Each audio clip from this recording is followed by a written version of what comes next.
Today, the Farmers' Newsreel is launching a novel new competition. We shall be visiting a number of major events around the UK by balloon and filming from this wonderful vantage position so that we can...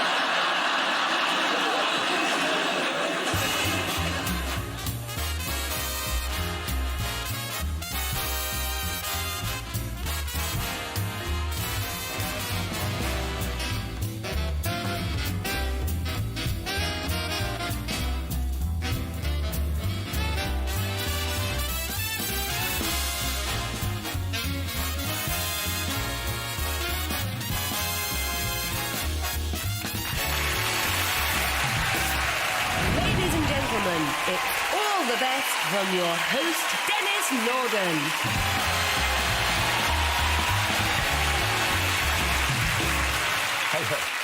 Hello, and as you probably sussed from that eloquent opening sequence, you're in for an affectionate roundup of some of my most fondly remembered funny bits from all those shows I've been compiling, writing and presenting over the past 108 years. So let's embark on this farewell tour by recalling a few of my favourite funny people, starting with a couple of my favourites.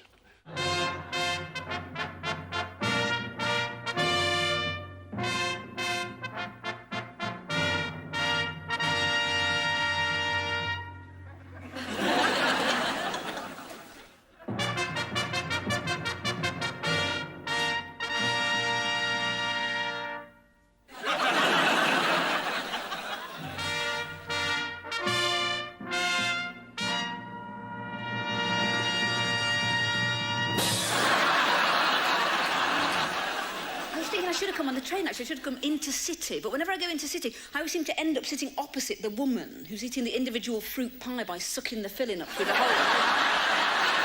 The last time I went into city, I was sitting there like this, and there was a couple across the aisle having sex. But this being a British train, nobody said anything. But when they finished, they both lit up a cigarette, and this woman stood up and said, "Excuse me, I think I find this is a non-smoking compound." Let's sing the song together. Will you join me in the Golden Oldie? Yeah. Right. Let's start with that one, Side by Side. Diminishing fifth.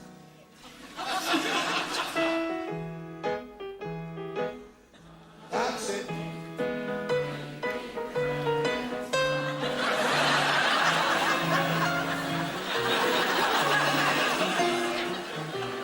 Try to keep together. See that? Tiny little invisible man standing on my hand. Isn't he lovely? Would you like to tickle him under the chin? Yeah, that's all right, all right.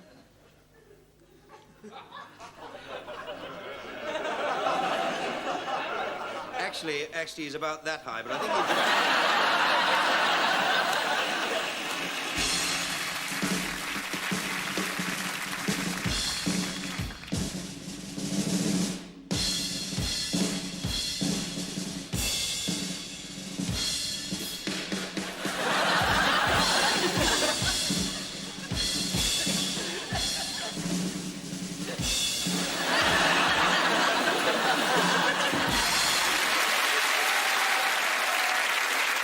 George Carl. And has anyone ever done that kind of thing better? Well, a tip of my hat next to Bob Monkhouse. Not only the style setter of stand-up, but someone who knew the tricks and dodges of comedy like an old taxi driver knows the back doubles. Take, for instance, this 1964 routine where he appeared as the fifth Beatle, by name Colorado. How do you feel about their current success since they dropped you? I had a hammer. But when I talked to Paul McCartney, he said he'd never heard of you. He said you were a liar and a fake. What do you advise me to do about that? Don't talk to him. Your publicity says you're tough, you never change your clothes, you never wash. How is it you haven't got more fans? The answer, my friend, is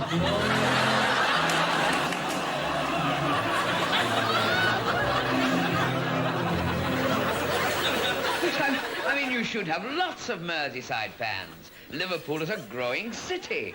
Last year, the birth rate was 22% higher than before. Don't blame. Just how how many members... Just how many members, I was going to ask you, are there in your fan club? Maybe millions of people. How many? There are hundreds and thousands of girls. 101. How many? 76. How many? Only 15. How many? Hello, Mother.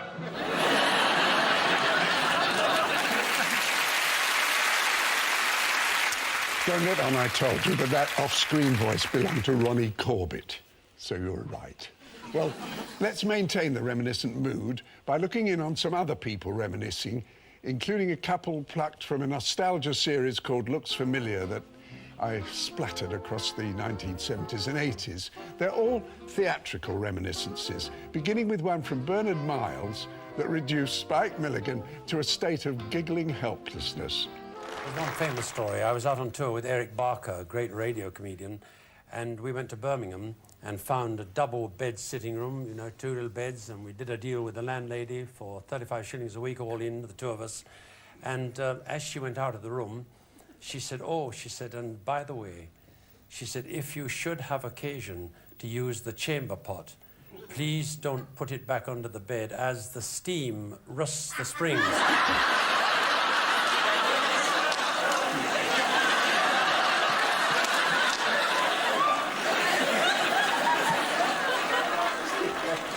I don't want any money for this show.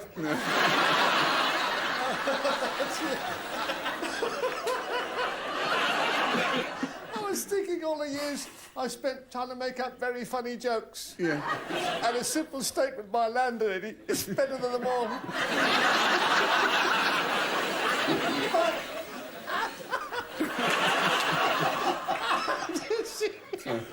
How did she find out?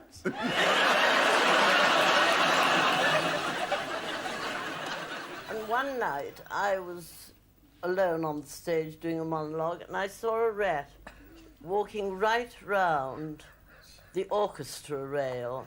Well, I went on because, you know, discipline. And the pianist, who was a lady called Hero Durance, and proved to be no hero at all, fainted.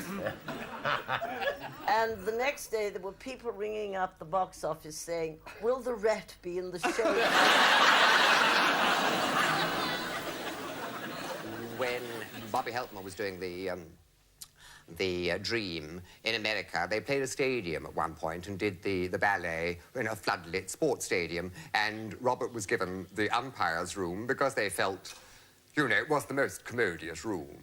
And so he was given the umpire's room, and then the boy went round calling the half, you know, and knocked on the door for half an hour and got no reply, so he went in. And on a table, Robert Helpman had put a chair, and on top of that chair, he was standing, craning with a mirror and a makeup stick against the one naked light bulb that was hanging from the ceiling. And he said, are you all right up there, doing this very elaborate eye makeup for Oberon? Gold and green. He said, are you all right up there, Sir Robert? He said, oh, yeah, I'm fine. Goodness knows how these umpires manage.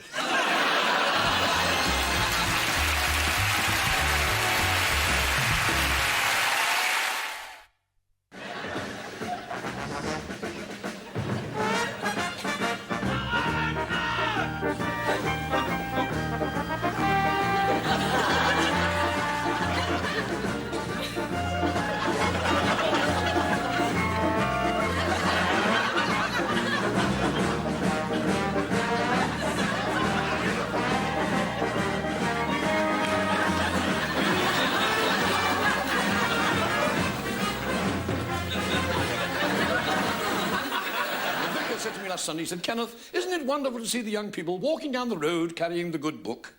I said, they're taking their videos back there. Hire these blasted videos all about werewolves and vampires. Fancy anybody paying good money to watch somebody with long hair and big teeth.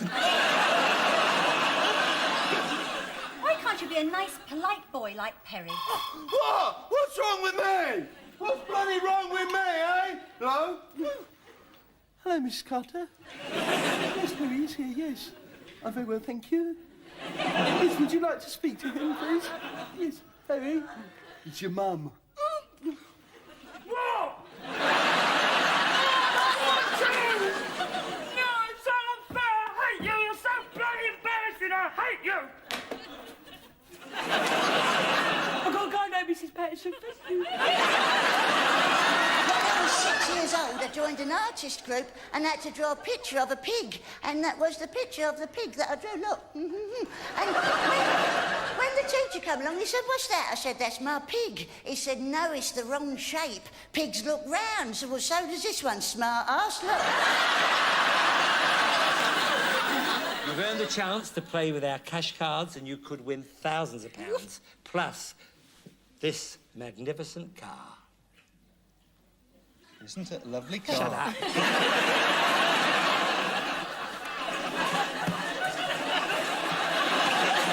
Couldn't you feel me acting? I know there's not a bloody car there.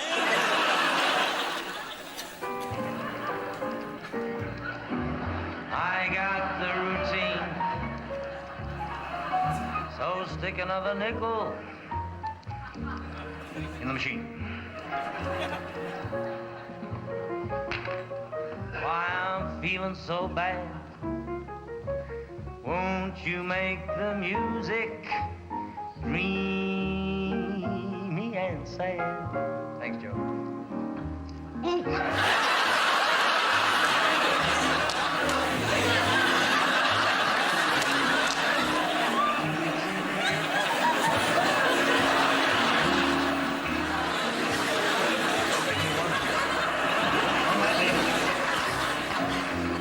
One more. For the room.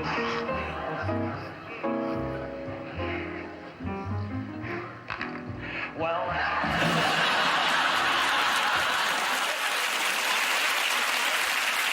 Dickie Henderson, someone who made even slapstick look elegant. Well, when I read that somewhere out in space there could be alien life forms studying Earth's television programs so as to evaluate human intelligence, I couldn't help wondering what sort of picture of us they got from It'll Be All Right on the Night. Pretty accurate, I should think. And as the series has now been clanking out since 1977, is their favourite clip the same one that viewers down here always seem to vote for? The one in the lift with Peter Sellers? Suddenly Blake said, "Oh, stop. I got a great idea." Whilst they're sizing each other up, and one's looking like that, and Clouseau's looking like that, and all this sort of business going, the George Raft routine, someone should break wind, you see. And that would... Now they'd all do this. So we said, yeah, but if we do that, what's going to happen? I mean, how are we going to... Oh, we said, that's all right. I'll say now. Now.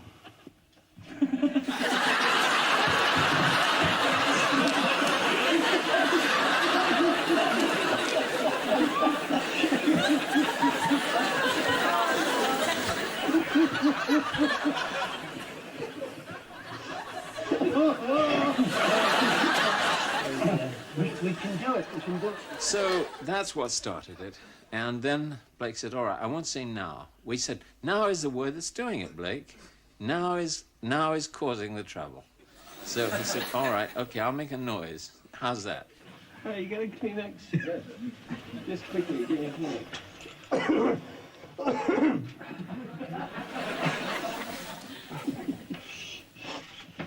Okay, Here we go. This is the one. Quietly.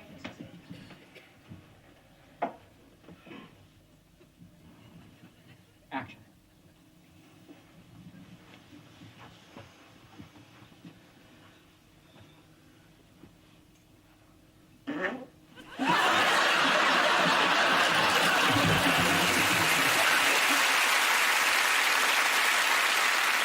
As ever, the classier the performer, the better the outtake. There'll be some brand new ones for you later in the show, but meantime, let's turn to something from our Laughter Files series, where, in one of the more amiable Anglo-French alliances, we linked up with a Parisian troupe called Théâtre de la Rue, a larky gang of crackpots and dingbats who liven up the boulevards with stunts like this.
Could do with a bit of that at Brent Cross. Now, where I come from, which is a region called the Past, it would be impossible for a thinking man to compile any kind of all the best list that didn't include these next two gents, Messrs. Eric Morecambe and Ernie Wise. So here's something of theirs you're not likely to have seen all that often, an early 60s Roy Castle show where, in company with Dickie Valentine, they had a go at quartet singing. Answering phrases. Right. We were sailing along. Just a minute. What's answering phrases? What is it? Answering phrases? Yeah. Well, we sing the first part and then you repeat it. Oh. We were sailing along. You don't want me to do the answering phrases, just repeat it. Yeah, that's it. Yes. Right there. All right? Yes. Get in. Yeah. Right? Sorry about that. I'm all right. We were sailing along.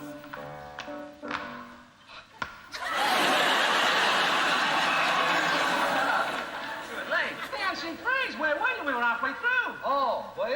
Yes. Oh, I wouldn't have known. Yeah. We were sailing along. And you were sailing along. No. We were sailing along. Oh, I'm not with you. What's with us? We're all in the same boat. That's right. Is Moonlight with us? We go down a bit at the end, won't it? Don't forget very much. You get the dry lip? Yeah.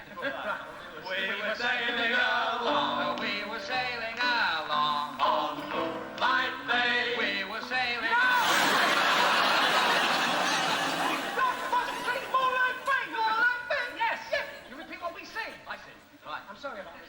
Quite all right. Sorry about that, Moonlight. We were sailing along. We were sailing along. On Moonlight Bay. On Moonlight Bay. We could hear the voices ringing. We could hear the voices ringing. I'm behind. Yeah, but I have finished my bit, yes. Wait. Will you tell him he's got to get in quicker? You've got to get in quicker. Oh, I've got to get in quicker. Yeah. Sorry about that, all right. We could hear the voices ring. Oh, from the top. Yeah, right. We could hear the voices ringing. The voices ringing. They seem to say, hey, you have stolen my heart.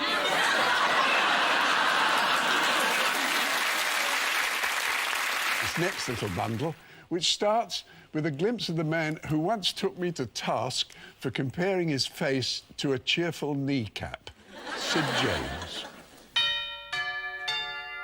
Oh, don't kiss me, Sid. You'll catch flu. Oh, don't be ridiculous. You're my wife, aren't you? And I love you. If I want to kiss you, I'll kiss you. Oh, Sid.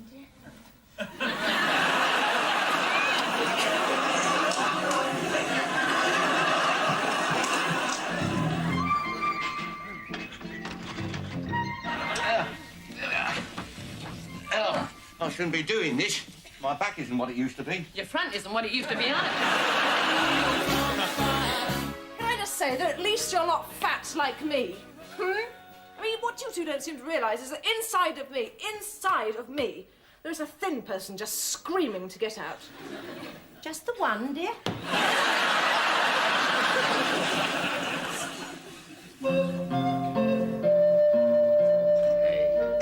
Come on, give us a kiss. Oh, come on. Don't be so silly. We're too old for that kind of thing. You know what they say? The older the bottle, the sweeter the wine. Yeah, well, you can just keep your cork on.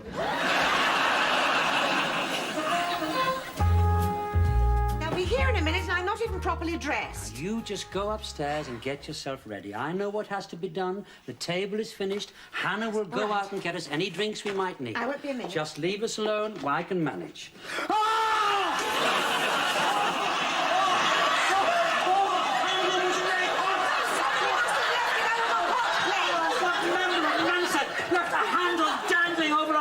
You should have checked it first! Oh, well, that's brilliant, isn't it? That's the dinner ruin. You're talking as if I did it on purpose! You never liked my Cullen skink, did you? No, to be honest, but I know how hysterical you Scottish are about your local dishes. I am not hysterical, I am suicidal. No, I'm not. I'm homicidal. So am I! Have you got a cloth, any Gary? Go away! All right, we're wearing that stains, doesn't it? You know what, Sally? I go. No! I'll go. I'll go, she doesn't know you. Will you stop pushing? I will open the door. I want to do it, she's You are far too unstable to open the door to anything. You think you'll do that, do you? You're a fine hose of silk down your trousers. You won't be able to... I'll get it. I will. No, that was my foot. You're not meant to be. God, petty. I feel petty. As usual. Scumbag. Muddled brain. And a brain. And a mouth. Hello.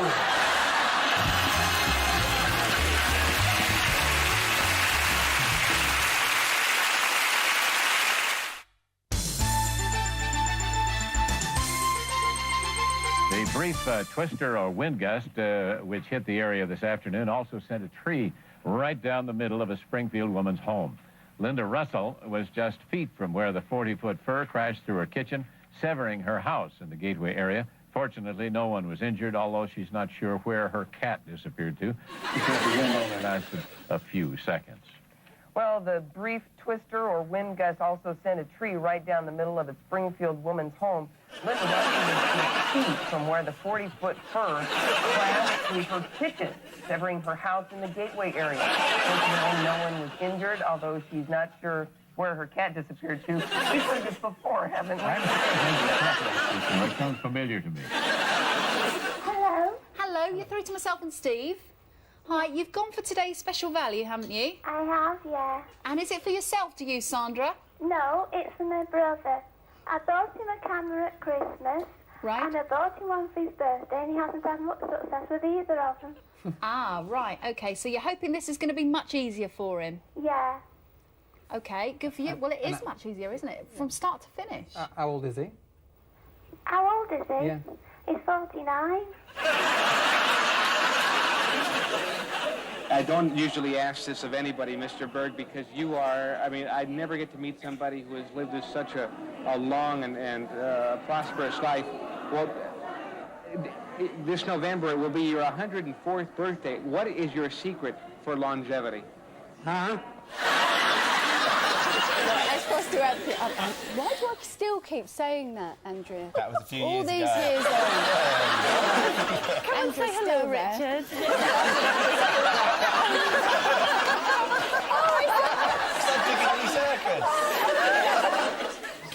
But what would you do if a girl tried to kiss you? I'll kick her in the head. Mooing could be heard on the Capitol Beltway around Washington, D.C. early this morning. A tractor-trailer transporting Black and Gus, there's Black or Gus, was stopped on the side of the Beltway while the driver changed a flat tire. State police said the cows were rounded up as the traffic was moving as normal by around 6 a.m. Officials say no people and no cows were injured. I wonder if those cows named Black and Gus were actually Black Angus cows, perhaps. Yeah. It's just a possibility that I thought... I think the guy misinterpreted something. And those were a few live foul-ups taken from a batch we had labelled "These were actually transmitted," till someone noticed what the initials spelt. But those on-air bloopers were another feature of our Laughter File programmes, as was our regular exposé of the prankishness, misbehaviour and general horsing around that TV folk indulge in when they think it's not being recorded. Well, Chick, it's lovely to have you down here, south of the border. You know, if you don't mind me saying so, sir, you're one of the few comedians that have travelled south regularly and been very successful. I can only think of you and Billy Connolly. A unique style, and yet it's never been copied. Of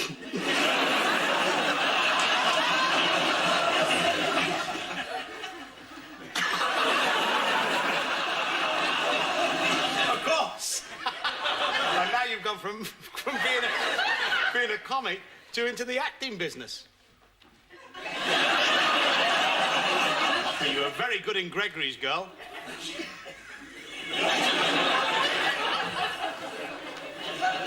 Tell me. I'm sorry to interrupt you like this. Here, look. Got your present. A present? Oh. Just a little something, you know. And another little something as well. Oh, Ashley from the florist. Oh, thank you. What a lovely...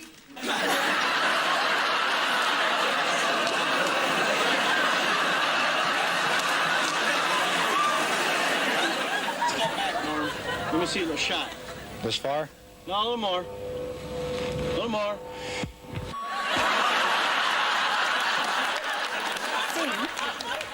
A vowel. That is E. Another vowel. Another vowel. I. Consonant.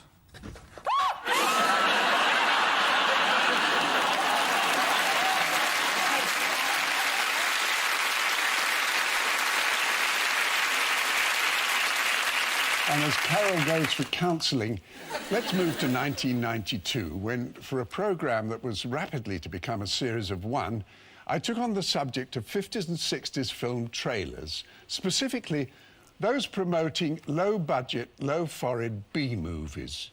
Because while those films themselves were often virtually unwatchable, the trashiness of their trailers was sometimes almost gem-like.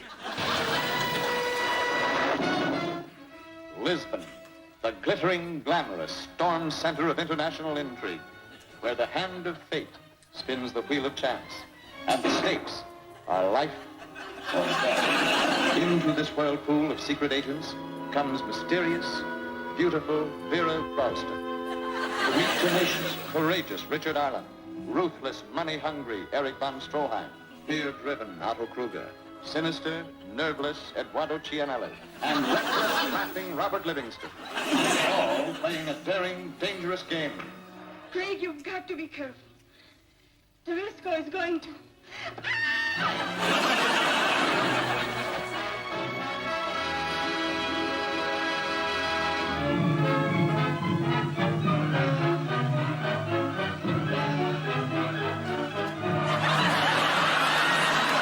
The soldier who attempts this mission is almost certain to die. Do you want to be that soldier? When do you want me to go? Tonight.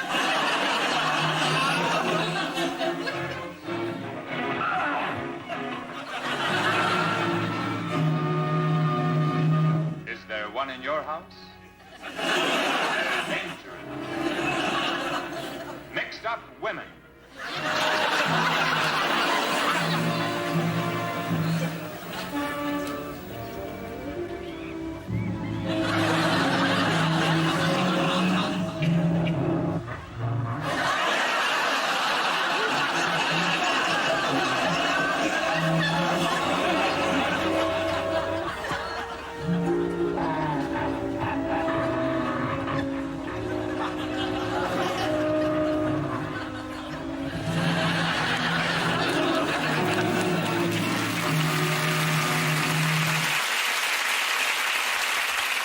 Well, at least I didn't say based on a true story. Anyway, off now to some memories of award shows, those glittering exercises in celebrity humility and cleavage. And out of the many pops we've had at them down the decades, a few choice vignettes. I'd like to thank my manager, Addison Creswell, for his good advice. Like, don't wear a dinner jacket, you haven't won it. Producers promised that my participation would be short and dignified. So now I want to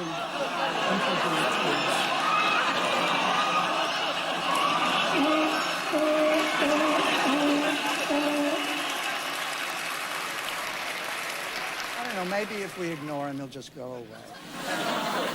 As I was saying,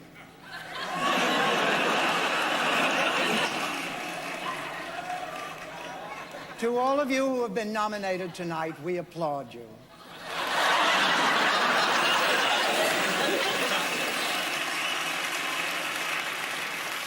And to some of the funniest performances and performers of the year, we offer our salute.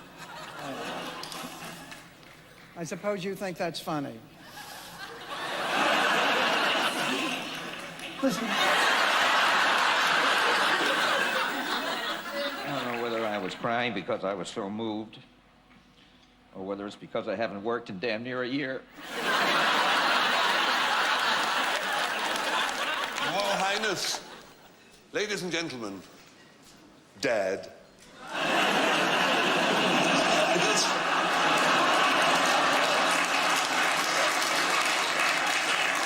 I just heard the extraordinary news backstage. Apparently, we're not overrunning.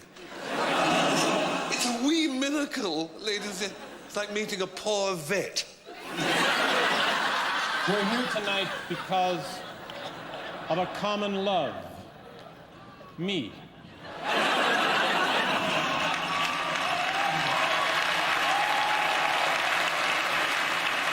But tonight I cannot accept this award without thanking a few very important people. First, my skilled and loyal agents, first in Wellington and Fen Huefes.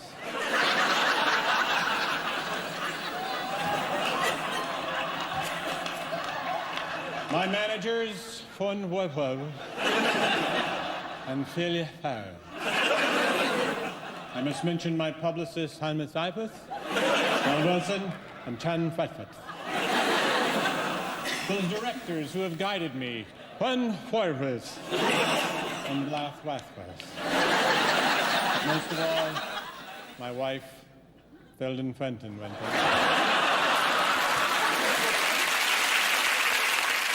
Flagrant moment with Steve Martin. Now, back in the days of black and white radio, Frank Muir and I often used to write about an appalling family called the Glums.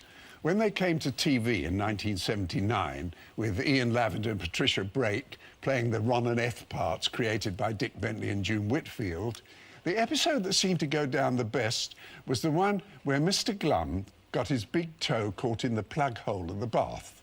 We join it as Eth waits outside the door while Ron murkies up the bath water with gravy browning. Try another packet. All right, yeah.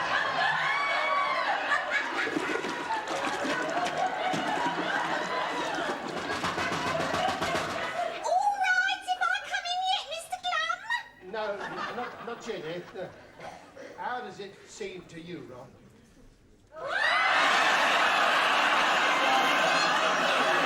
Lovely. taste it. I mean the constituency of it here. I think it's dark enough. All right, Ethel, you can come in. I'm decent.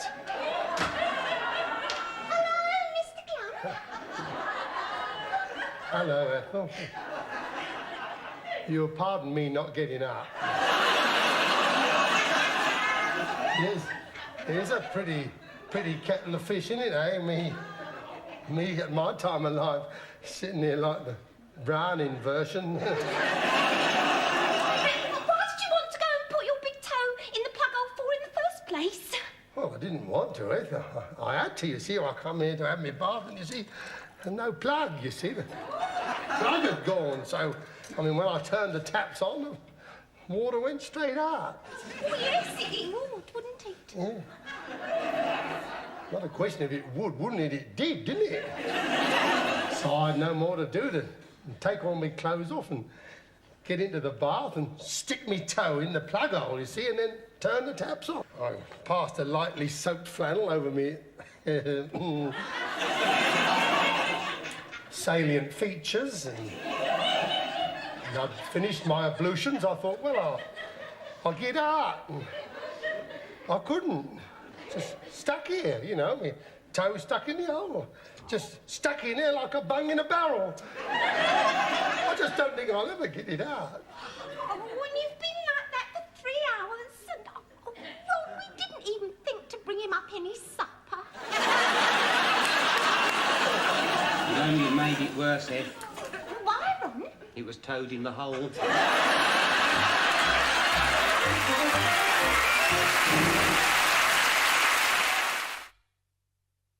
And here he is, the lad himself, Benny Hill.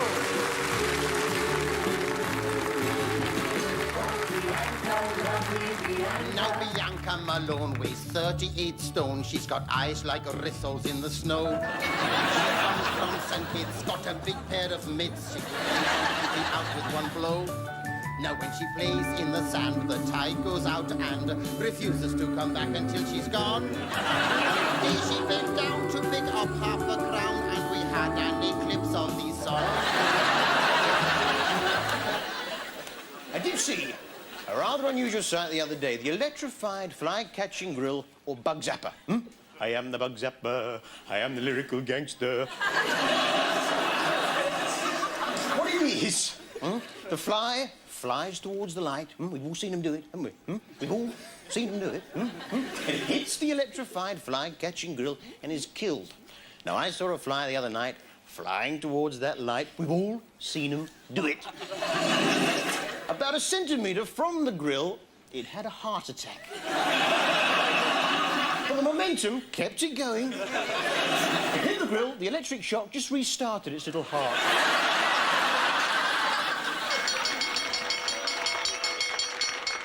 Thank you, please, all round the room.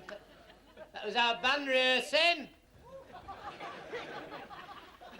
Hope you enjoyed it. First prize in the raffle tonight is a diving suit. First prize in the raffle tonight is a divan suite.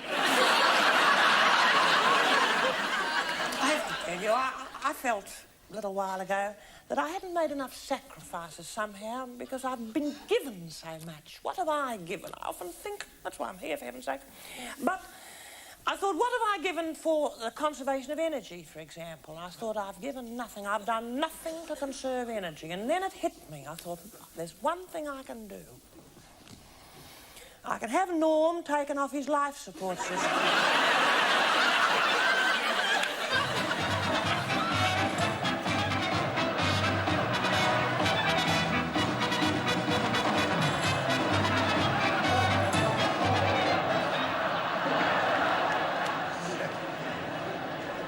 Here, ladies and gentlemen.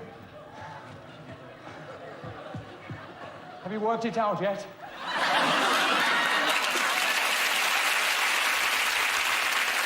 Yeah, it always takes me a moment or so, that. Anyway, from Bernie Clifton, it's on to that bunch of brand new outtakes we promised you earlier.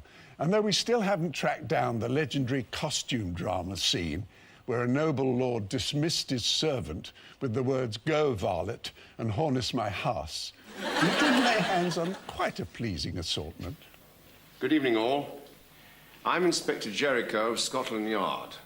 Tonight, you will see one of the most recent cases of mine, which I'm so sorry, can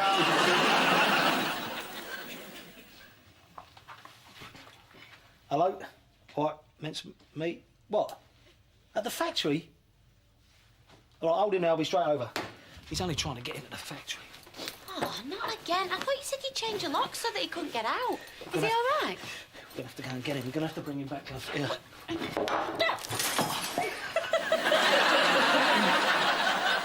Let's see if Bicycle is on the tower. You've won yourself £800, Raymond. Congratulations! Goodness me! Everything okay? Yeah. I've just been given a 3rd degree by a social worker, that's all. Why's that? Oh, about adopting Thomas. Oh, that's not a problem, surely. Well, you wouldn't think so, would you? Thomas being Pete's son and Pete's being my wife. These sort of doors, the sort of swing gates things, and I had my little trolley bag with me, and I was trolleying like that, and I took it and I just swung it and I just thumped. Oh!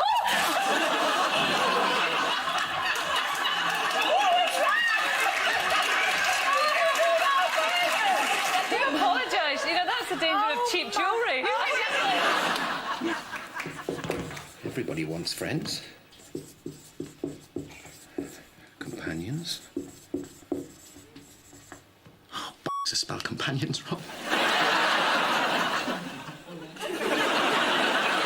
I'm going to try to influence you to pick one particular key. Oh, OK. Using only the power of mind. Power of mind, okay, yeah. Right. Mm-hmm.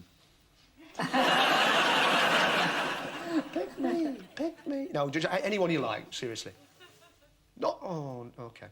Right, you grab hold of that. I'm going to lift this up, stick it in there, and I'm not looking forward to this. Oh, shit.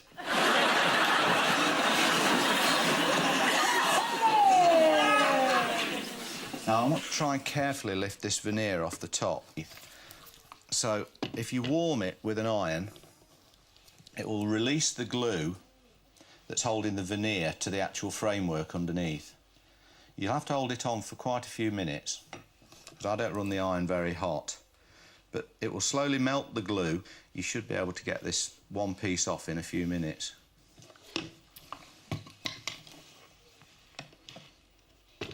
No, not enough time on it yet.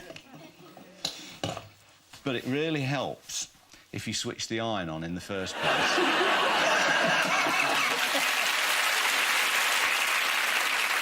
I tell you something about outtakes. Even though I've been chasing after them for nearly 30 years, I still go along with the actor who said, "All right, I made a mistake." Everybody makes mistakes. No one's inflammable. Which, it's almost time we were on our way, but before I take the clipboard back to Ryman's, and with all my thanks to everybody for darn near a lifetime of support and encouragement, here's our closing funny bit. And fittingly, it's the piece I most frequently get asked to show again, Tim Conway and Harvey Korman in that dentist sketch. Okay, Novocaine. Here we are, Novocaine. Take a firm hold of the hypodermic needle. Right.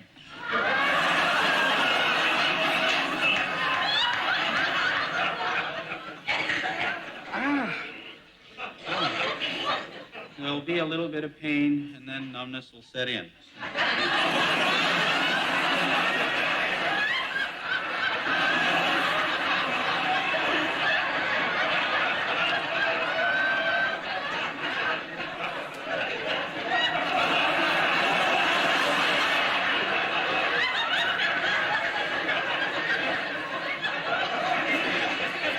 Well, I guess we'll get right to it.